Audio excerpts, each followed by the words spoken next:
ছি, তুমি এই ধরনের ড্রেস আপ পরো, তোমার ড্রেসিং সেন্স দেখলে আমার বমি আসে। তুমি ছেলেদেরকে এইভাবে দেখায় দেখায় ঘোরাও, তুমি নিশ্চয়ই প্রস্টিটিউট, তুমি জায়গায় জায়গায় কামলাও। ভাই, এই ধরনের ড্রেস আপ পরলে কি মানুষ খারাপ? মানুষ কি প্রস্টিটিউট হয়ে যায়? মানুষের কি নেচার খারাপ হয়ে যায়?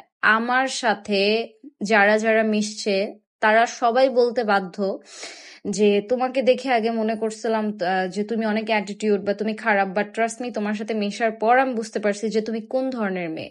আমার ভেতরে বিন্দু জাররা পরিমাণ কোনো ইগো অ্যাটিটিউড নাই। আমি মানুষের সাথে খুব সহজেই মিশতে পারি, যারা আমার মনের সাথে মিলে যায় একান্ত তাদের সাথে। আর আমার ড্রেস আপ নিয়ে ভাই তোমাদের কেন সমস্যা হবে? হ্যাঁ, আমি মানি সবাই এই ধরনের ড্রেস আপ পরতে পারে না, অনেকের ফ্যামিলি রেস্ট্রিকশন থাকে, অনেকের অনেক জায়গায় রেস্ট্রিকশন থাকে। ভাই আমার কোনো জায়গায় কোনো রেস্ট্রিকশন নাই। আমি ছোটবেলা থেকেই আমি আমার মানে নিজের মন মর্জি ভাবে চলাফেরা করছি, নিজের মন মর্জি ভাবে ড্রেস আপ পরছি। হ্যাঁ, আমার ড্রেস আপ চেঞ্জ করার জন্য অনেকেই অনেক ট্রাই করছে, বাট আমি ছোটবেলা থেকেই এগুলোতে অভ্যস্ত। আমার ভালো লাগে। বলতে পারো যে আমার সব শখের মধ্যে আরেকটা শখ হচ্ছে ওয়েস্টার্ন ক্যারি করা। আমার ভালো লাগলে তোমাদের সমস্যা কি? তুমি তোমার বগলতলা দেখাও, তোমার লজ্জা করে না? কেন করবে ভাই? আমার বগলতলা কালো না, আমার বগলতলা ফাটা না, আমি কেন লজ্জা বোধ করব? আবার অনেকে বলে তুমি পেট বের করেও অনেক পিকচার আপলোড করো। ভাই, আমার পেটও ফাটা না। অনেক মেয়েরা আছে যাদের বিয়ে হয় নাই, বাচ্চা হয় নাই, তাদের পেট ফাটা, পেট কালো, কালো, বগলতলা ফাটা, বিভিন্ন ধরনের প্রবলেম। ভাই, এটা হরমোনালের কারণে হতেই পারে।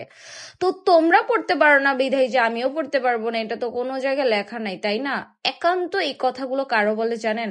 যারা আমাকে দেখে অতিরিক্ত হিংসা করে, যারা যারা আমার বডি ফিগার মেনে নেয় না, যারা আমার শরীরের রং মেনে নেয় না, যারা আমার সৌন্দর্য মেনে নেয় না।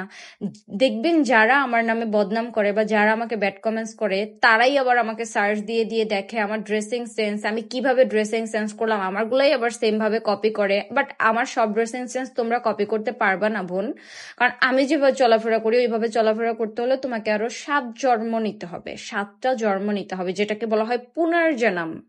তো এভাবে মানুষকে কটুক্ষিত করে কথা বলা অফ করো। তোমার যদি এরকম বডি ফিটনেস থাকে, তোমারও যদি ইচ্ছা করে, তুমি নিজেও পড়ো। আমি কিন্তু কাউকে যে বলি না ছি তোমার ড্রেসিং সেন্স কেমন, বরঞ্চ বাংলাদেশের মধ্যে যেই যেই মেয়েরা এই ধরনের ড্রেস আপ পরে, বিশ্বাস করো তাদেরকে আমার খুব ভালো লাগে। আমার কাছে মনে হয় তারা মনে হয় তাদের নিজের মন মার্জির মালিক। আমার কাছে এমন মনে হয়। সো তোমরা পড়ো, এই ধরনের ড্রেসিং সেন্স আমার ভালো লাগে এবং অন্য কেউ পড়লে আমি নিজেও পছন্দ করি।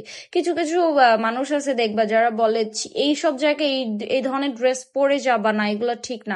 কোন জায়গায় কোন ধরনের ড্রেস পরতে হয় আমি এগুলো খুব ভালো করে জানি। আমি শুধু বাংলাদেশ ট্যুর দিই নাই ভাই, আমি বাহির কান্ট্রিও ট্যুর দিয়ে আসছি। তো আমার থেকে বেশি ড্রেসিং সেন্স তোমাদের নাই, ঠিক আছে?